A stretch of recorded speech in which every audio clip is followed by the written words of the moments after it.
Magandang araw sa inyo mga kaibigan. Itong ating salita sa araw na ito, May 7. Ang ebanghelyo natin is John 16:5-11. A very deep gospel. Sinabi ni Jesus, "Believe me, it is better for you that I go away. Because as long as I do not go away, the helper will not come to you. But if I go away, I will send him to you. And when he comes, he will vindicate the truth."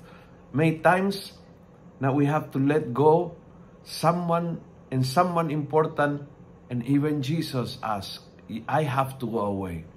And I imagine para sa mga disipulo, yun ay terrifying. Terrible yun. Terribleng isipin. Nakakatakot, nakaka-stress, nakaka-anxiety. Mag-isip na iiwanan sila ng Panginoon. Pero alam ng Panginoon na kung hindi siya aalis, hindi darating ang Espiritu Santo. At kapag dumating ang Espiritu Santo, magiging kasama si Jesus at ang Ama, kasi the Trinity cannot be separated.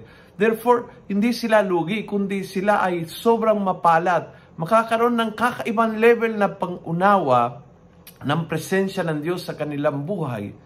Makakaroon ng lakas ng Espiritu Santo, ng inspirasyon ng Espiritu Santo, ng patnubay ng Espiritu Santo, ng tagapagtanggol sa Espiritu ng Diyos. At lahat yun ay hindi mangyari kung si Jesus ay hindi aalis. So minsan, ang pag-alis ay pintuan para dadami po yung pagpapala, para lalawag po ang plano ng Diyos, para nag-level up ang Diyos sa kanyang misyon, plan, and blessings na ibibigay sa ating.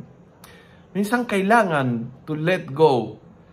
And for the disciple was difficult. And maybe for you is difficult. May something that you have to let go. Na habang hindi mo magagawa, ma-let go, hinaharangan ang plano, blessing, layuning ng Diyos para sa buhay mo.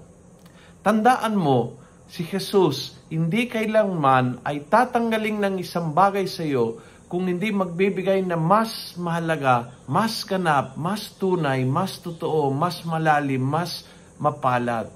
Hindi siya umalis upang tayo ay iwan.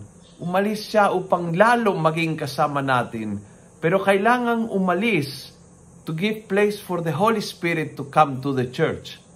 And so ngayong araw na ito, let's reflect sa mga bagay na kailangan minsan bitawan, let go, pahintulutan mawala tuluyan, puno ng tiwala sa Diyos na wala siyang aalising at tatanggaling, lilisan, kundi para lalong punuin, lalong pagpalain, lalong bigyang kabuluhan.